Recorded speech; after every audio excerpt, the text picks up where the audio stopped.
what happens when you purify your body, your mind, your spirit. Something miraculous. The body begins to heal itself. Welcome to the Medicine Girl podcast, where each week we explore new ways to heal your body from the root, igniting your inner healer. You are the medicine. And now, here's your host, Robin Stebbins. There we go. Hello and welcome to the Medicine Girl podcast. It's me, your host, Robin Stebbins, and today I am here with Tasha, but you're known as Mama Fishman on all of your channels. I'm just going to give a little background of how I met you. I met you through Dayna and her Unschooling.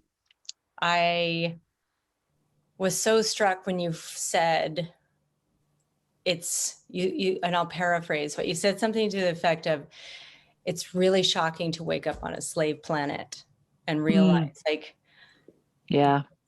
this is our reality right now. And I think for a lot of us, we just maybe weren't aware of it. We were kind of doing our own thing and our own bliss and our own happiness, not really aware of what was happening. So if you wouldn't mind introducing yourself and just telling our listeners a little bit of background and how you came to this level of awareness that you have, because I'm so interested in that. Yeah. Well, thanks for having me on. I'm glad we finally connected. It's great. And how did this start? So back in May of 2020, my life was just completely different. And, as we all know, when the world shut down, I was quite like a lot of people. I was, unsure, and I was never a mainstream media watcher, like probably the last 15, 20 years of my life. So, but at that time we were captivated by it because we weren't sure what was going on. You're on lockdown. We had to let go of 65 employees. And my mission was to take this opportunity of this 2 weeks and kind of turn it around to get the economy back. And I was thinking of all my staff. And so I actually started enjoying this organization called Mask Makers YYC, which is known for Calgary up in Canada, and used our business and facilities to actually make masks. This is back when, at the very beginning, when they said there's no masks for the doctors and the surgeons and the nurses. So we had all these grannies and moms and people at home that were sewers. And so we had all these people that wanted to donate old fabric. So we used our vans and we used our facilities to distribute it through the city, pick it up, wash it, all these things. So that just shows you how unconspiratorial I was, from the beginning. And pretty much, I'd say about 3 weeks into that project, I was on all the mainstream media outlets like that. This is what's so crazy, and sharing what we were doing, and just the 2 weeks. And after the 2 weeks didn't end, I'd say about the third week, my sister-in-law started sending me some videos and some stuff, which was counter narrative. And it just rang true to me. Something didn't feel right. I started to slowly back away from this initiative, got real quiet. And I would say it was about down a research hole or 500. And then about May 2020, I feel like I had a real spiritual awakening to it's like I got my mission papers. It's like I knew why we were here on this planet. Now everything made sense. Oh my gosh, right? We're living in this human farm. And it's like I just looked up at our captors, our farmers or whatnot. And it was culling season. That's how I felt. And even just share that with anybody at the time, it was so at the beginning and so new. It was just, people thought I was crazy, including my husband. But I just continued on, just researching. And the first thing I posted in May 2020 was on Facebook, and it was a video of one of the women politicians in Italy, which, back then Italy was supposed to be the hot spot.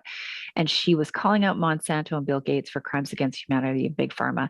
And I just knew what she was saying. It just hit me in the gut. So I shared it and they deleted it. And that was the first thing. Now it seems like common fare that we're trying to dodge censorship, but literally that was the first one. And I was so irate. I posted, Facebook is deleting our stuff, anything to do with Schmovid or 5G.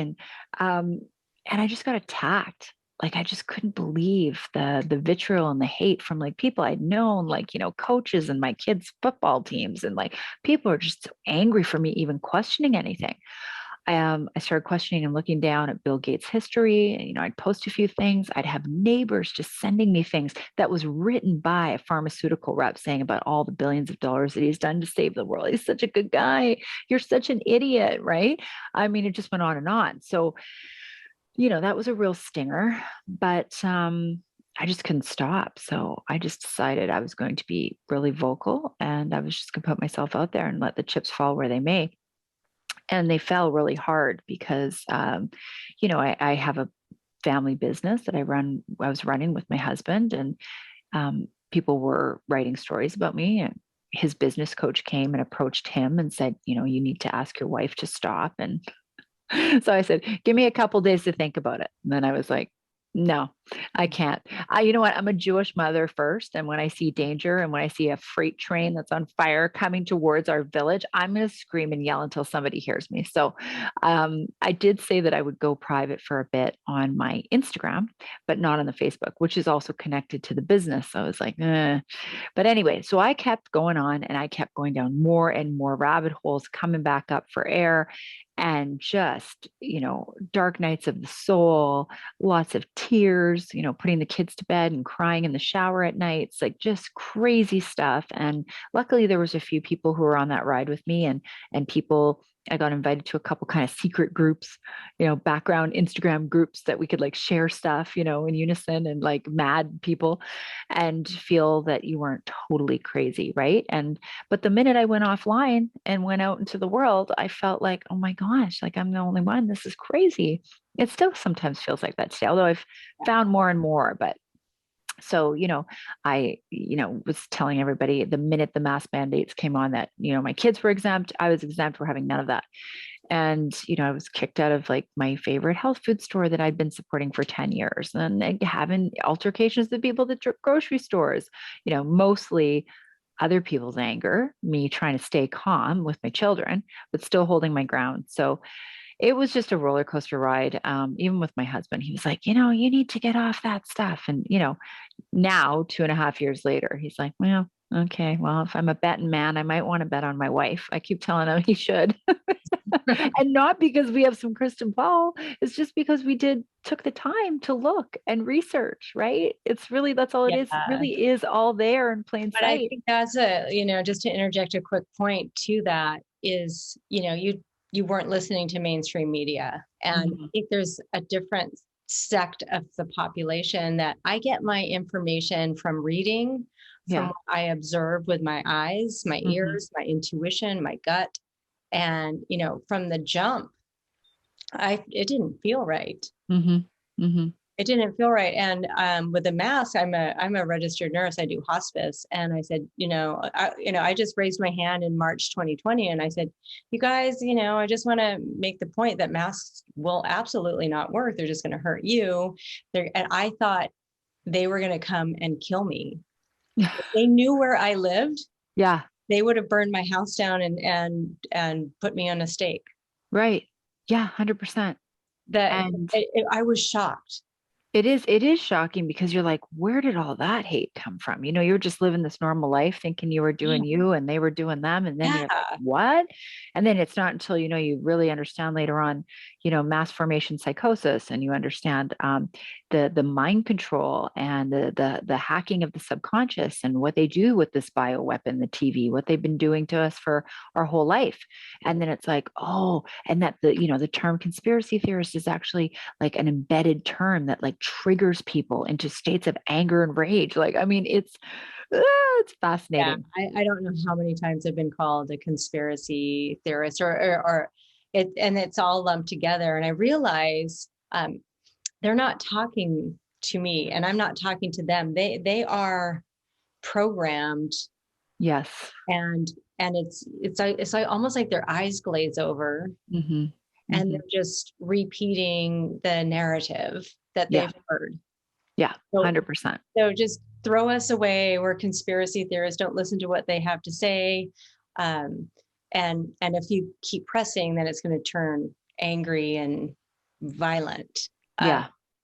So that the other point I wanted to interject too is, as a mom, I saw this coming towards our kids. Mhm. It's a freight train, like you said. And it's like, Mhm. yeah, no, Yeah. I guess this is it, because this is my hill. You know, I'm not moving off of it Mhm. until people at least listen to what I have to say with your own ears, Mhm. Mhm. and to at least explore maybe doing some of your own research. Mhm. But I Yeah. just wanted to interject that because I think it's really important to point out that we're not repeating from the different avenues that we're watching. Mhm. We're doing it because we're researching, we're reading, and what we're Yeah. observing. And, you know, I'm 53. I Mhm. remember growing up in the 70s, there was no one that was obese. Mhm. Maybe one or two people in town, and you would notice it because that was the one person, or you know, it's the circus, you go to see the fat lady. Mhm. So I've been a nurse and in the healthcare field for over 35 years. Mhm. So I have seen this devolve, and especially with the pharmaceutical. So it wasn't a surprise to me. The surprise was the reaction. Mm. Yeah. And Yeah. the No, it was reaction really of intense. those that knew what was going on and didn't do anything. It's Mhm. kind of been back to the women who were able to see it. Like, I think we were given more of the gift of sight Mhm. than Yeah. men. Well, and when I looked back into the kind of like understanding like tribal unity and the relationships and the function of men and women, typically women are the ones that discern. We're the portals. We give birth and life, and we are supposed to, there's been such a breakdown of the family unit and the relationship between men and women are the ones who are supposed to be able to discern and then pass off to the men what's happening, where the enemy is, what's going on, and the men are supposed to take action. And there's been a breakdown of that entire relationship and system and tribal system on purpose, Purpose. manufactured by the same people and ruling class elites who are doing this to us today. So this has been a big, big plan, long in the works. But I too, like yourself, saw the immediate threat with my kids probably around May 2020. So when everybody was at home with their kids, trying to work, do all the online schooling, thought it was hell. They couldn't wait to push their kids back on a bus come the fall. And I was like, there is no way. I just knew this was coming back. I knew this was a plan. I knew there would be mass hysteria in the school amongst teachers, and there would be, you know, the crazy hand sanitizing, the masking, the yelling, the 6 feet apart. Like there was just no way. So I literally like burned the boats to get to the island. I would have never ever been considered by anyone that knew me, or myself included, to be a homeschooling mom, ever, like ever. I literally would like, Mirda, get on the bus, and Yeah. we're doing all our activities, like the quintessential matrix mummy. Love my kids, but loved my time, loved to work, loved what I was doing. But this was just too big and I couldn't avoid it and I couldn't ignore it. So I pulled them out and convinced my husband to let me do a year of homeschooling. So I went to the store and I bought all the homeschool, like all the teacher stuff. I had the ABCs, I had the 1, 2, 3s, I had all the books, and we're going to do this and they're going to love it. It's going to be so great because like I'm their mom and they love me. So it's going to be amazing. So come the fall, I hide out in our cabin and I'm like, all right, we're going to do this from like 9 to 11 at the table. It's going to be great. And it was like an epic fail. It was like a hard nosedive. They just didn't want to do it. And I couldn't understand why. Like, why would you do this for your teachers? And they were in grade 1 and grade 4. They're little still, you know, and why would you be able to do this for your teachers, but not for me? Like, you know, and it went from like this huge aspirations to coercion, yelling, bribing, doing anything I could because I didn't want to look like a failure, because I just convinced my husband I could do this and told everybody all summer I'm homeschooling. And I already lost like half my friends and family just from me being vocal. So that was already a thing. So I was, yeah, check. So then I was thinking, well, then they're going to have this on me too, right? Yeah. So anyway, luckily I ran into Kelly Brogan. She was interviewing Dayna Martin. And I remember in that interview, she said, oh, just so you know, if one of my kids come in, I'll just have to mute you and then I'll come back and I'll tend to you. And I was like, what? You can do that?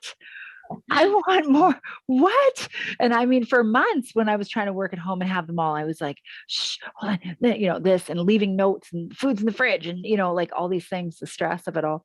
And so I was like, oh my gosh, it's like she just gave me permission to put my kids first. like, what? I just knew I wanted more of that. So I dived in. I did every course I could find with Dayna. Then I did her advocacy course for a year and a half, and I'm still working with her today. She's amazing. I've learned so much. I just dived completely into this idea and concept of unschooling. I had no idea that was even one word or two, what that even meant, if it was legal, never heard of it, nothing. But it saved me. It's saved my children and our relationship, and it's actually better than it ever was before they were in school. So that's kind of the stick of the background of how I dove into this path. Beautiful, beautiful, beautiful. It's such a parallel to my experience. And my son is older though, so I have a slightly different take on that. And I'm a single mom, Mm-hmm. and I work. Mm-hmm. So it was a definite struggle, because I was like you. I was like, okay, so we're going to repeat what we're doing at school, but now we're at home. And it was, just this sort of task. Mm-hmm. And just this heaviness. And, my house is peaceful and harmonious, and all of a sudden it wasn't. Mm-hmm. And that's when I found Dayna Martin, and I'll have her links too in the show notes, because she is a miracle. Yeah. When you because what we're talking about, every subject that Tasha and I will be speaking about today connects. So when you're looking at the school system, where you're in Canada, I'm in the United States, wherever you are, it's to program your children. It's to program your children to look to authority to find answers. So that's why we find answers in physicians and teachers and priests. And that's why our children are so vulnerable to that level. And I think to a large part, Christianity and other religions do that to our children as well. Not that I'm going against religion, but the way I think it perhaps has been taken over, usurped, and changed. But when we get back to unschooling, when you're in the program, you create men that have allowed themselves to be emasculated and cannot understand like their actual role in our society, and women now can't understand their role. So they tore us apart to weaken us, so that when we're talking to the men, our men, we appear crazy to them because of their programming. So what are we talking? We're talking solutions. Solutions is unschooling. So can you speak a little bit more? Because I really want to focus on children and helping them at least navigate effectively, not just navigate effectively, but to how to think for themselves, how to discern if they have to go to public school, how to discern truth, and how to not come out another cog in the wheel. Well, number one, going back to what you said about yourself being, your son is a bit older, single mom, and you're working. You can still be an unschooling parent if your child, chooses to go to school, because ultimately the philosophy really is about meeting the needs of your child. So if your child that's something that they want to be doing at a certain time, especially when they're older and they have more ability and more autonomy, but you're still an unschooling parent, because at home you're saying, I don't value you based on your grades. I don't need to poke and prod you. You can leave at any time. When your child knows that they can leave that system at any time they feel comfortable, it's a completely different experience than ourselves, probably myself for sure. I'm sure that there was no other choice. Like, you went to school or you failed life. That was it. Yes. Right. So you're still able to be an unschooling parent. In terms of what you were saying, thank you for saying that, because I think I know a lot of women in my same boat. Like, we know the system. And so my son, I took him out and we did it twice. The second stint was almost a year, and it just wasn't working because he was lonely. He was at home, but it started to. Like he was sleeping till 11. Like it was just this beautiful, like he was getting all this wonderful sleep, and then we'd wake up fresh, happy, and he started to tap into his creativity. But then he was lonely for his friends, and he wanted to go and experience high school. But we still have him signed up for West River Academy, so he'll still get his diploma. Right. And I said, this is a social experiment. Have fun, look for the hacks. And what he's doing now for the homework at algebra, I don't care if he learns algebra, but he's now figuring out how to get the work done and how to get the assignments finished without actually having to go into the system. So like, that's really actually a good skill to have. Well, this is exactly why I'm doing the work that I do and why I'm speaking and being public. And I've started online communities and stuff, is because that's the most important key. If you had something to step into for your son, and he could make those connections with other like-minded parents, he wouldn't have gone back. That's all it is. Yes, it's absolutely true. The socialization part is key. And so it's like we're straddling two worlds right now, the old world that's on fire and burning, and we haven't quite built the new one. So I often tell parents, especially if they have young ones, start getting comfortable being alone. Because when they're young, it's different, right? They need you more. Maybe they have siblings, maybe they don't. It's easier to manage. They follow us around, all of the things. And so I encourage them to really start getting comfortable being alone. Like, it's okay. And we're going to create that tribe and find that tribe, and you will. But for the older ones who have older children in their teenage years and stuff, and they want those connections and they don't see other opportunities for that, then, you have to honor their choices, and you can build on the side. Right? Like, because that's all it is. I mean, to go to a place and sit there for 6.5, 7 hours a day to learn stuff because really you just want to hang with a few people and like you just want some connection, and you're going to like have to entertain all this garbage to get that is crazy, right? I mean, we have to be able to create something. So that's kind of what I think this work is all about, right? And we are definitely on the forefront. And thank goodness we had people like Dayna Martin and like the real pioneers, who founded these ideas, and they paved a way for us who are like now like the warriors, like, ready to go and push it and create those communities. So. And the communities are springing up. And like you said, we absolutely have to straddle both worlds right now. It's somebody explained it as, the earth is dividing as a cell would divide. And I kind of feel that, more and more interactions with people that are of the other programming, I guess is a good way to say it. They don't understand me. They don't understand my words. Whereas before we could have a conversation, and it's becoming such a chasm. Yeah. That when we're talking about bringing it back again to unschooling, it's telling my son, like, this is nonsense. He's showing me his algebra homework and he's going to stay up late. I was like, sweetheart, go to bed and just, call Julia in the morning and she'll give you the answers. Like, yeah. Well, see, you are a natural unschooling parent already. You're doing it, right? And I was a natural unschooling parent. And what I saw, and I will tell you a little quick side story of why I have fire for this. I was the art docent at my son's school because they didn't have any art classes. So, in between 3 jobs, I was like, I will volunteer and teach you guys art because that's important. Amazing. So 3rd grade, it was beautiful, Tasha. It was just, they were just lit up. And they, we had so much fun. 4th grade, I could kind of see the teacher would get more involved with me and I had more rules.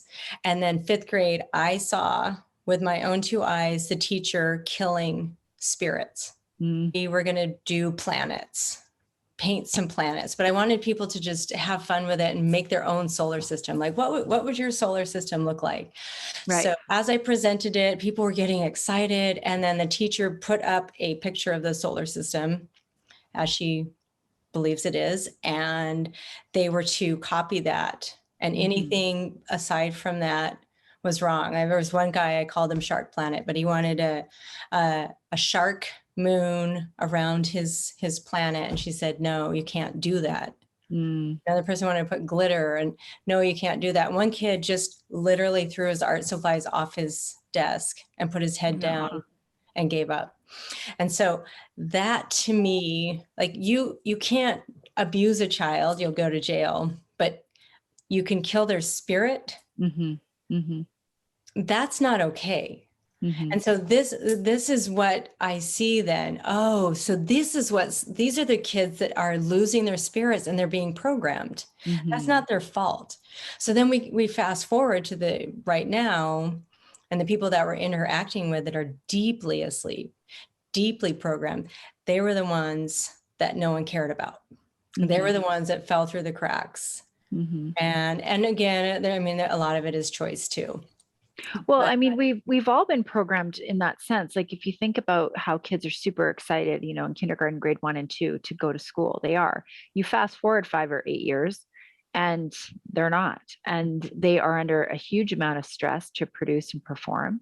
The system is designed to adhere to the system, not the individual or the child. It is actually designed to squash the creativity, the inner genius, the, you know, uniqueness of all the children, because the ultimate goal of a system is to, I often say this, like, if you want to send your kids to public school, like, if you want them to turn out how the government wants them to turn out, then you should send them.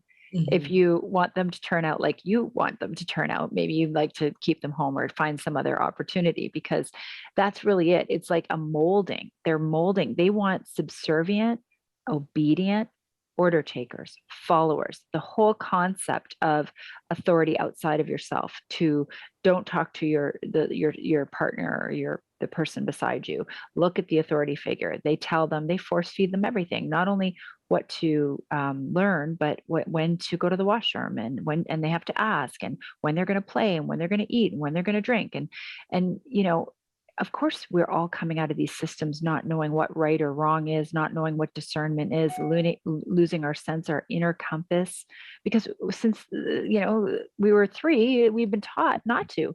You literally walk in, and what is the first thing that children learn in school? The sentiment is, you don't have any boundaries, and they're not important. Your boundaries are not important here. What's important is what I'm going to teach you, what you ought to know, that this toxic idea that our children, based on their manufacture dates, need to be pooled together and know a certain amount of information. It is to do this cookie cutter format to create what we are seeing all around us, which is what you were talking about, the sleepers, the ones we can't talk to anymore, under that deep, deep programming. A lot of us who were able to wake up out of this time either had some trauma in our lives that we had to overcome, or, you know, we were on the path, you know, the system didn't work for us and we didn't have that safety net. There's a lot of reasons I see and correlations between those of us that have woken up at this time and then taken the reins, and those that are still following, right? And it is very complicated and it's very sad. But the more I went into this path, the more I dove deep into the historical findings of how school started. And you wouldn't believe that it's the same players, the same intergenerational families that are running this con are the same ones, the big pharma, the Rockefellers, the Rothschilds. It's all the same families and people. We are in a human farm. That's it. And I even Sigmund Freud, back to that, like, no one that you're listening to or allowed to be influenced by is by mistake. Everyone. And that's why too, you know, just a quick point about the political system. It doesn't matter who they're putting in. No. It's simply meant to divide and distract us. Yes. And I think there is some commonalities between those of us that were aware and able to be open, that the trauma for sure, but it's also, I have to say, it's a choice. Because Morpheus, the movie The Matrix, presents the red pill or the blue pill. Do you want to wake up? Here's the red pill or the blue pill. I believe the pills are identical. Well, let me show you what somebody just sent me. I got this the other day sent to me. Little red pill. That's it. I should have wore it. Yes, because it's a choice. to stay this far asleep. They're putting it so into your face. And I kind of want to get your take too, because this unschooling thing is so important to our children and respecting them. And I love Dayna Martin's take on that too. It's just respect what they're wanting. My son wanted to go back to school. It killed me inside. This is high school in California. We're in the belly of the belly. The Bay Area, California. I'm here in Benicia. There's like 4 of us. That 3 other people I can talk to here. So I was with a lot of trepidation, but I respect his desires, and he's spiriting it in a really positive way, I think. Well, you have to remember too, like he came down here at this time, his soul and his mission to be with you in this time, in that area. Like I have to often remind myself, because as you're in the belly of the beast, so is Canada. Like we are the test pilots with the Netherlands for the digital ID. We are absolutely a controlled communist state right now. And I'm under duress. I can't leave this country without quarantining, being harassed. It's crazy what's going on here. They just mandated the 3rd booster in our universities in Ontario, and they've just implemented the masks back on in the university setting indoor. I mean, it is insane. So I want to run a lot of times. I want to flee. I want to move to Mexico. I want to do all these things. And then I think to myself, I did come down to the worst place on the planet. I did come down here for a reason, to be the light. I'll tell you, I will give you a quick point to that. I was just out of the blue hired to do a seminar for the Solano County prison employees. Okay. And these are government employees. And I'm going to teach them about stress management. And I don't censor what I say. I'm not going to lie, and I'm not going to, I'm not going to throw up all over them. It paid really well, but I didn't know how it was going to go. But it was 4 hours. The 4th hour, I hired a woman to do a sound bath. We talked about breath work. We talked about connecting to your body compass, your spirituality. They were like starving babies, just soaking it in. And the feedback was, I wish it was 8 hours. Where can I find more sound baths? They woke up to a different level. So then I realized, like, this is why we're here in this location. And like you, I looked into Mexico. I was going to go to Portugal, and then the other thing that made me kind of pause was that's a cancer cell. A cancer cell wants to isolate itself, or it doesn't want to. It's a cell that's isolated and can't have intercell communication. So I realized, like, if you're asleep and you're asleep, we can't solve this whole thing. We all have to do it as one. If we believe in the sentiment that we are all one, we can't have a diseased 80% of the population, or now it's almost 92%. That's not sustainable. We can't find pockets on the planet and bubble ourselves off. No, it's true. And there's a reason why we're not all together yet. Because often in the beginning of this, I think, why don't we all move to a farm or same town? And we're still in the middle of this war. They would just wipe us out, right? So, I mean, we're meant to be all separated for now. The new earth is already here. It's everywhere. We're just connecting with it and finding those bonds of affection. So yeah, I get that. And unschooling is really the first step of parents empowering themselves and bringing their children back home, because, let's be real, this government and these health officials and these public health policies, and all of these people who are in it in cahoots together are degenerates. I mean, they don't deserve the trust of us, and they do not deserve to be caring for our children. And if you can wake yourself up, if you can wake up, you will see the threat, and it is that bad. And when some of my clients have little ones, and they're like, well, she's really excited for school, she wants to get on the school bus, and I'm like, okay, well, she's really little, and it's different when you have a 14-year-old who wants to go back, and this is, she doesn't know anything else, and she thinks this is exciting. Let's create something for her. Let's create a community. I've got 15 families that are pulling their kids out this year, so this is the first year this is going into year 3 that I actually feel support, that people are actually getting fed up, that they don't know what they want to do. They don't know how it's going to happen, but they're like, we're not going there. And I'm like, okay, yes. Cause I've been building for 2 years, building with my own kids and online communities and trying to find other people and da, da, da, da, da. So it's just going to get better. It's just going to get bigger. And as that's been going on, I've been unprogramming myself, because most of this work of unschooling is really about the parents unprogramming, deprogramming from all they think that their child ought to know. The whole idea and myth that, my child's going to be behind. How will they navigate themselves in the world without school? How will they get a job? Like, all of these things are lies that have been bestowed upon us to be in the construct of this matrix.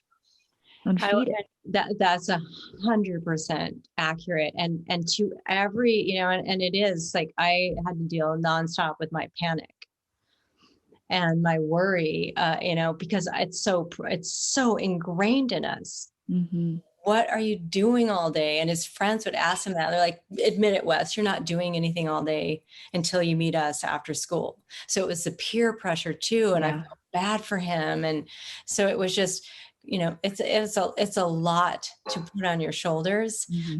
But always remember there is a solution for everything. Mm-hmm. If the groups are not built out yet, start implementing, start connecting. It takes time, mm-hmm. because what I have also noticed, the time that it takes is to discern, is this somebody I want my son around? Mm-hmm. Is this somebody I want my son to unschool with? Are they truly awakening to what's happening? Or are they just lost in the other side? The other narrative. Narrative is like, oh no, here's some good drugs, ivermectin and hydroxychloroquine and Wuhan, and let's get lost in that and fight. Yeah. And create this political uprising. And I don't think that personally is the solution. Anytime you fight against something, you just make it bigger and stronger. I think it's like you said, this new earth is building. Yeah. Blossoming. We're here. We're pioneers of the new earth. We're here to build and be the light and shine our light and our creativity. And the people that rule us and the people that are doing this, they don't have the creative abilities. If you notice and you start looking down these rabbit holes and then you start looking historically, it's the same playbook over and over again. And they sow their own seeds of, like, evil contains its own seed of destruction within it, right? So eventually this is going to all blow up in their face. It's unsustainable. Yeah. And they don't understand that there are people like you and I on the planet that would do this for nothing. Yeah. I don't have to be paid. I don't need my name on it, mm-hmm. But I am awake to it. And I will do whatever it takes. I'm not quitting till we're done. I'm not quitting till our children are safe. That's right. So you got if I have to come back, paper. 1,000 more times, I will. Mm-hmm. Yeah. No, it's incredible what's going on right now. And to also say, like, unschooling is one thing, and there's different types of unschoolers. Like there's people that are whole life unschoolers. And so their children get up when they want, they eat what they want, they do what they want. Unschooling is not about being, you have to be present. You have to be a present parent. It's, people sometimes think it's neglectful, and there might be cases where that is, but that's not what the real philosophy is about. I'm more of an educational unschooler. I'm not quite at the point where I'm like, they can go to bed whenever they want, but they go to bed at the same time as me. And that's really been a growth in my area. And I do let them eat things that they want. And that's been huge growth in my area. But, I also found that there are other modalities out there too, like, self-designed life maps, where and I found that I'm doing this right now with my kids, where it's like heart, spirit, physical, practical life skills, and they get to pick what they want and decide what they want and do it when they want or not when they want. But I noticed myself getting engaged in my own life thinking, oh, I want to do that and I want to work on this and that, so it's about kind of like getting excited again and without the pressure of, oh my God, we've got the hoops we have to jump and standardized testing, and they need to know these things. And like, there are so many studies. If you even go outside of just the school aspect of it being a training ground for prison, life prison, which it is, outside of school, even there's so many studies that show the harmful effects of homework, right? The overloading of children. Even if you look at some of John Taylor Gatto's work, he talks about how they have done studies that prove that humans do not learn at their best divided into 5 subjects over quadrants, the way that we have it set up. It's methodical, repetitive content, to subdue the imagination and the uniqueness and just get us to keep following. It's routine versus rhythms. The rhythms of life, like being a woman, being cyclical, the moon, we've come so far apart from our society, and because we're just go, go, go, go, go all the time. And these rhythms is what we're moving back into: seasonal rhythms, weekly rhythms, family rhythms. Every family's different and it's got a different vibration. And that's what we need to focus on. And that's what we need, because ultimately unschooling is about connection with your children. It's about achieving, through the pursuit of interests and passions, happiness. And education is a byproduct. We don't even think about it. Think about it yourself. When people are having a hard time understanding the concept, I say, okay, think about how you learn. When I started learning about all this conspiracy stuff, the WEF, all the things that were going on, you couldn't stop me. You couldn't stop me. Day and night, I'm on the computer. I'm reading every book. I'm looking up every podcast. I'm just like losing it. Same thing with unschooling. I'm like in there like swimwear. I'm taking every course.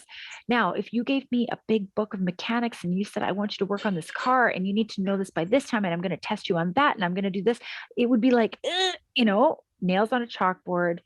It would be full of effort. I'd be lethargic. I would be unexcited. I'd be resentful. And then we wonder why our children feel that way. They're supposed to like all be interested in everything in the same time. And then we're upset when they don't respond, when we load them up with information they ought to know and they're not interested.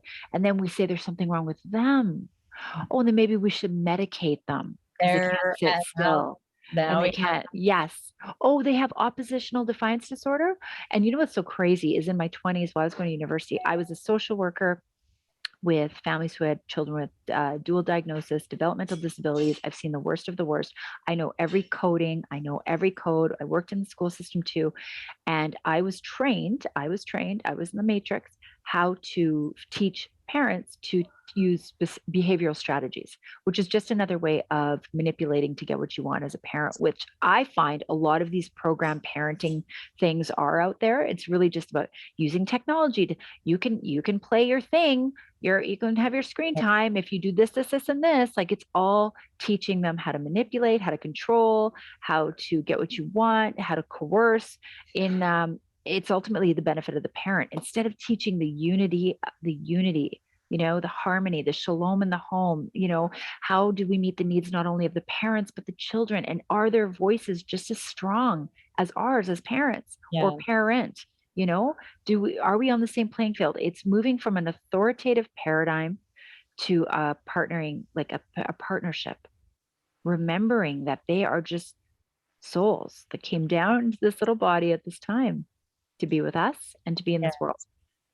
That's such a beautiful point to make. You made so many beautiful points in that. One is it's the connection to our children and listening.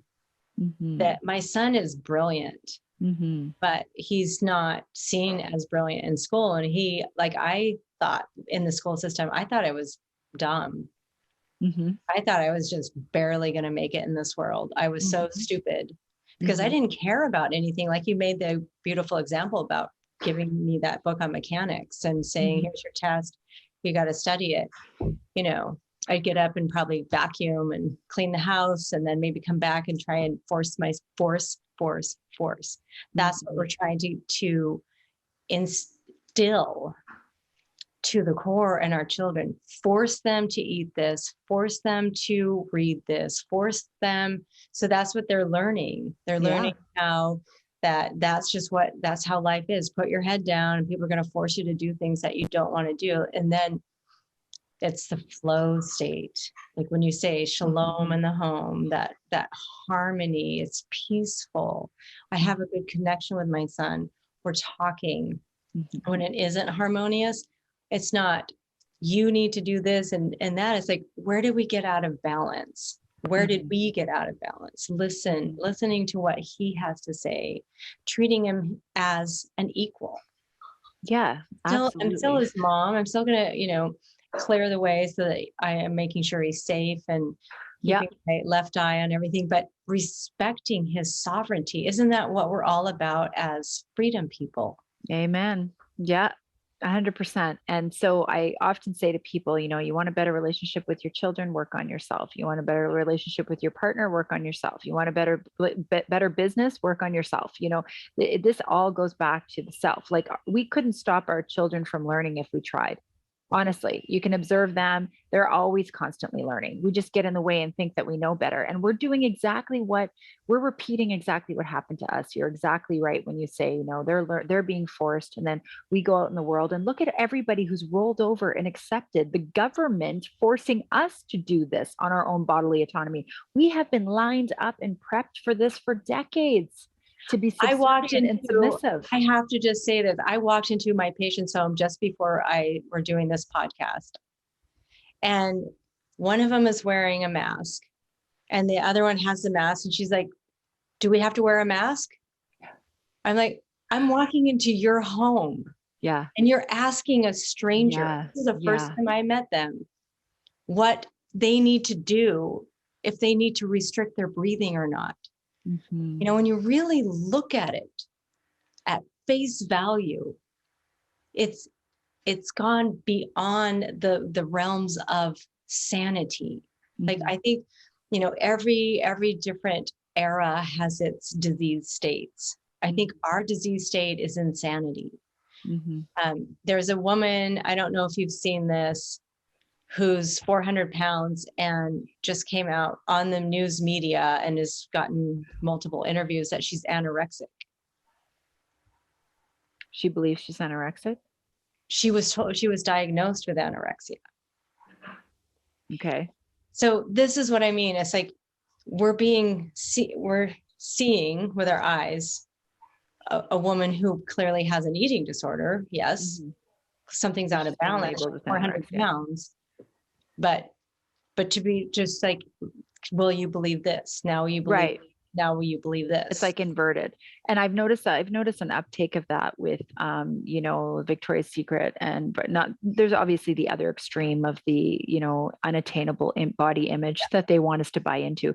But then now there's a lot of it where, fat is beautiful and bigger is better. And there's all of this going on. And we know that's not true. We know that if you have 5 to 10 extra pounds on you, that it weighs on your heart. We know really what's going on physiologically, but they're conditioning us in our mind, just like they're conditioning us to believe that men can be women and women can be men, and chemical castration is a God-given sovereign right for children and it should be available. I mean, we have parents that have been jailed for speaking up for their children in Canada against this type of child abuse. And so there's another one, and people are just like eating the popcorn or drinking the Kool-Aid, but if you notice, like I said, these people are not creative. So they always use the same playbook. So they hijack things like Black Lives Matter. They hijack things like gay rights, and the gays and lesbians who have come together for decades and decades to create their rights and autonomy and be respected are now getting completely hijacked with groomers and creepy pedophiles and trans people who want to, plant seeds in all of our children through all the schools, because the same dark force has hijacked it, funding foreign money and all the things. But people don't want to believe this, but it's a pattern recognition. You have to recognize it, right? Pattern recognition, and you can boil it down to the lowest common denominator. Mm-hmm. And that is to look to somebody else to tell you what to do. Mm-hmm. Mm-hmm. I think that's what it's programs all of us to. The side effects are lovely for them to divide us and make us angry and hate one another, just simply because you believe something else. Mm-hmm. And you shouldn't be allowed to have an opinion. You shouldn't even be allowed to speak. That's dangerous. Mm-hmm. That happens so quickly. Oh yeah. Yeah. Just on a dime. That was like, all of a sudden we're burning books and banning Dr. Seuss. And I was spinning with it. And I was like, let's figure out how we can kind of clear the deck and not get lost in any of it, because I know a lot of people have gotten lost in this country with Trump or other gurus that they call them, and they false light. them. They follow them, and they listen to their work as though it's gospel. Mm-hmm. That is how they got us from the beginning with religion. It's like, you can't talk to God. I am your intermediary. Right. I will tell you what God's saying, because you're not worthy. You're not enough. I am, though. Same with the medical system, same with the school system, same with the work system. Totally. And the unschooling then is, you're a sovereign being, and you have a voice, and I want to listen to what you have to say, because all of us have a unique gift. All of us have this light, and we're shutting them down like it's a factory. A factory of lights turning off, which my overhead light turned off when we were starting to talk about the lights. But wow, it is, I think, why I am on the planet, is to show the light that you possess, not for you to follow me or think of anything of me whatsoever. But I believe the true warrior seeks to do nothing but illuminate the light in others. 100%. And so a lot of this work with unschooling, like I said, is deprogramming the parents and yourself. And I'm working on myself every day, like, to go from how we were trained to be parents. Like, I really feel right now we're moving in from a state of parenting into guardianship. And those are two very different things. And the way I was trained to parent my kids usually fell around how other people thought of me, and what the school thought of me, and what school they need to be in, and what they thought of me at the playground if I didn't discipline them for doing whatever, right? And we're moving away from that and into this guardianship of these big, bright souls that have come down, these children of the new earth as well. And to stand and to safeguard them against this danger. It is for us to rise and be their voice, and not and break through those realities that keep us in prison too, which is like, well, they have to go to school. Well, I have to listen to their teacher. Well, they got to get these grades. They've got to do this. No, these systems are on fire, and people should be running out of them. And they are.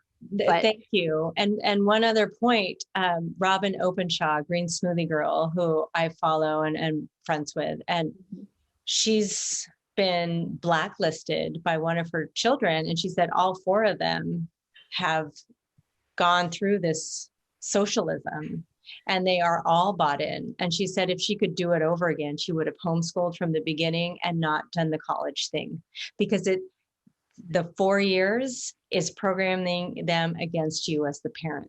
Absolutely. And you know what? I didn't know that until I pulled them and started really understanding and going historically of what was happening here.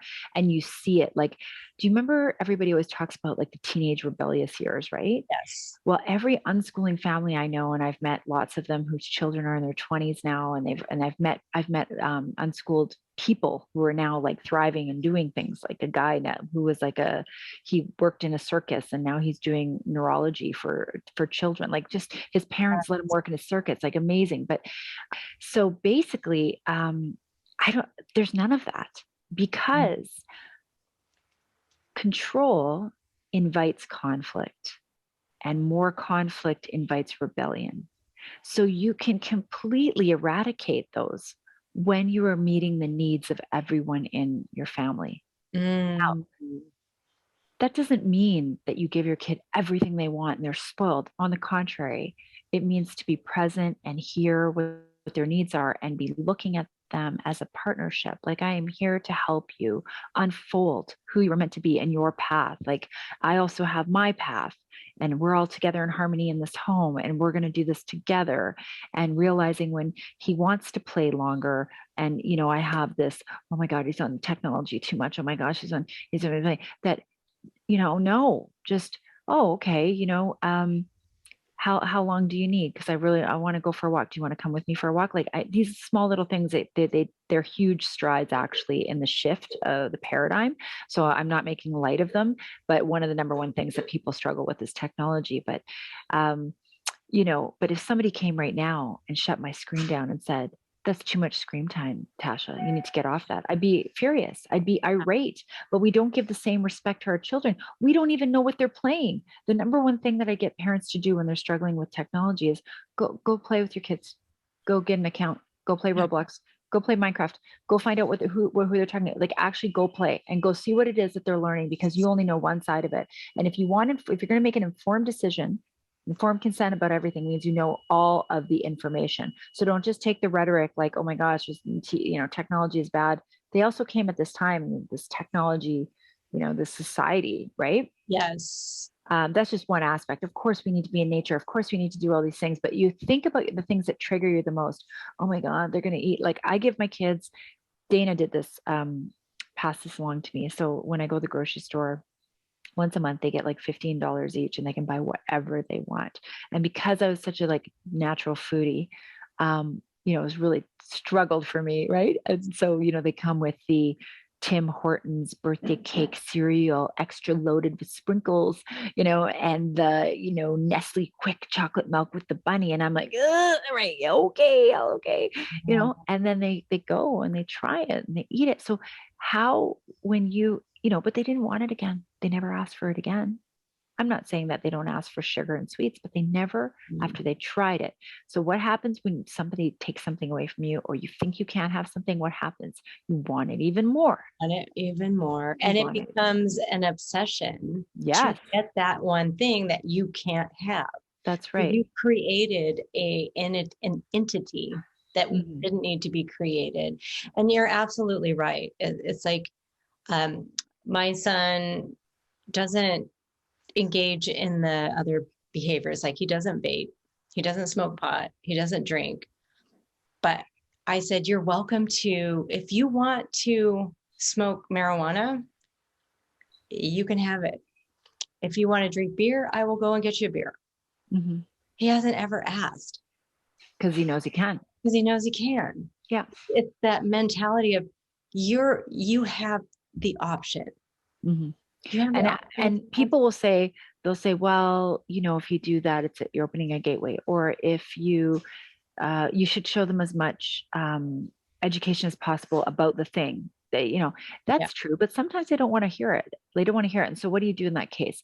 My experience so far has been that the more vulnerable I am, and the more I just share my own experience with something, and I'm talking vulnerable, because most things in the parenting paradigm, right? The parents you typically do no wrong. I mean, they're never going to tell their child how they struggled with something, or they weren't good at something, or it's unusual, right? And the child looks up at the parent until they realize they're human and they're fallible and they have egos and all the things. And then there's this conflict because of the power struggle. So if you can bring yourself back down into that partnership, right? And you can be vulnerable and say, you know what? I totally understand that all your peers are doing this right now. For myself, when I did it, this was my experience. I really struggled with this. Maybe you didn't struggle with that, but maybe you did. Maybe you're somebody who struggles and you have a lot of fear about that happening to your own child. So you say, I really struggled with this, and I could tell you more about it whenever you want to know. And I'm always here for you to chat. I want you to have a great life. I understand you have to, that's a whole different frequency and energy, right? Than even trying to be like, okay, and I've been known to do this, and this is why I know this well.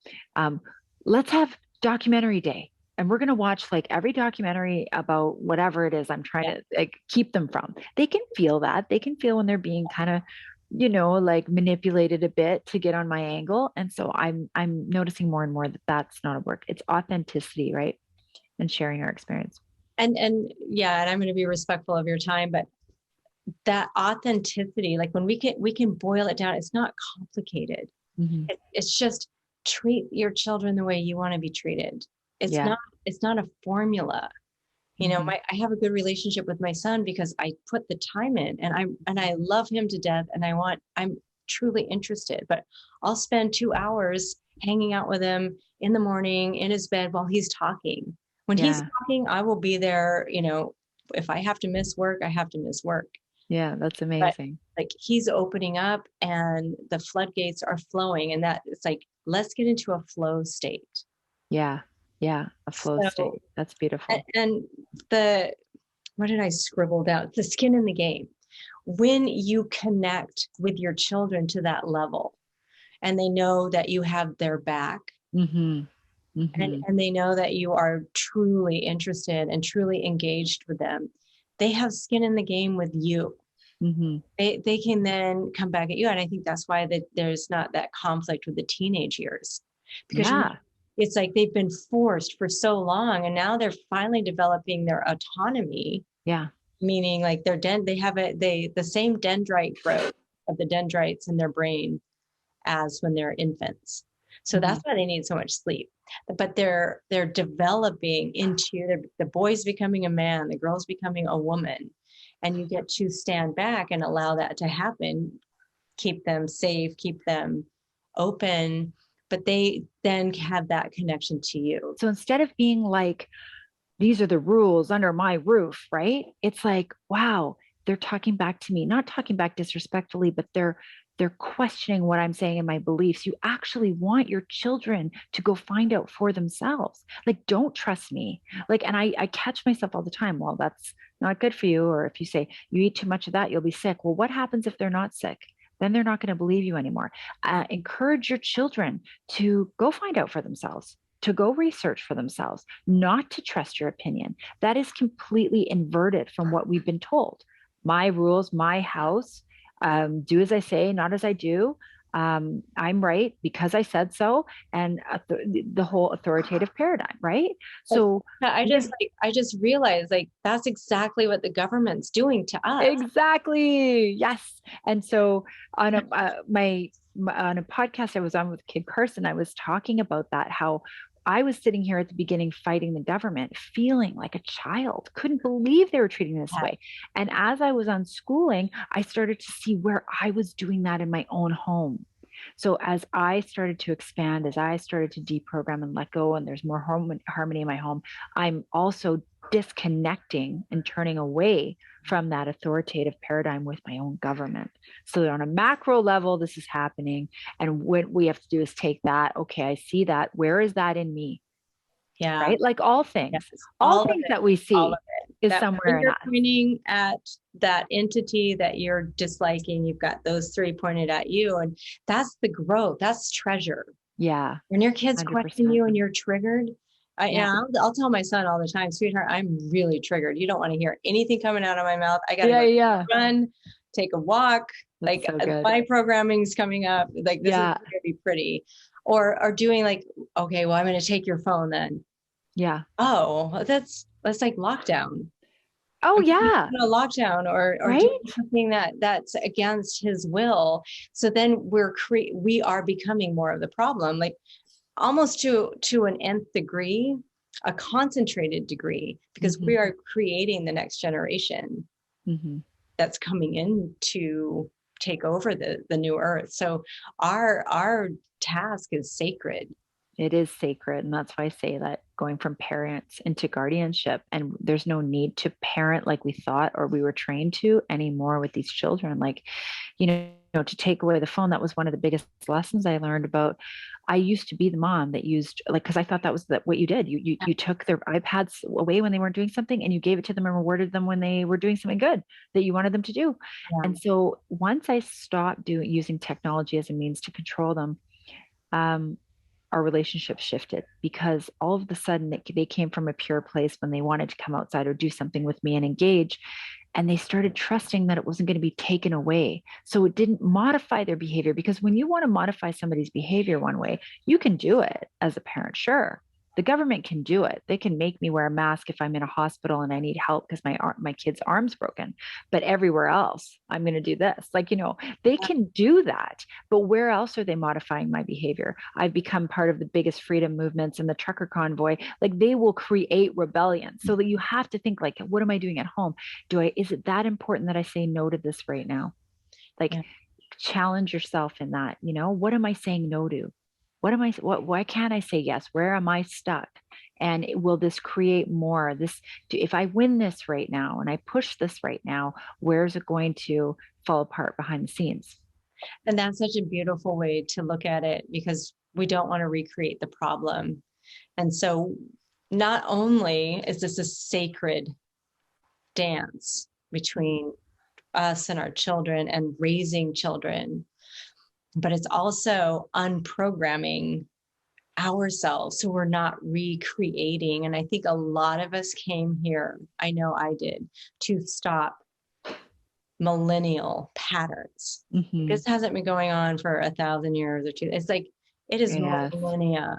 It is, and again, in the Matrix, I'm not a fan of the movie, but at the very end, in the third movie, she said, what are you going to choose, Neo, this time? You've been through this before.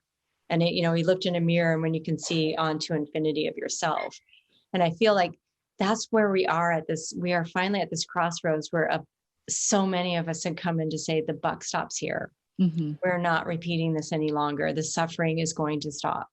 We will accomplish that, because the darkness is not an entity of its own. It's the absence of the light. So we get, and what they're doing is they're turning on so many lights. Look what they did to you.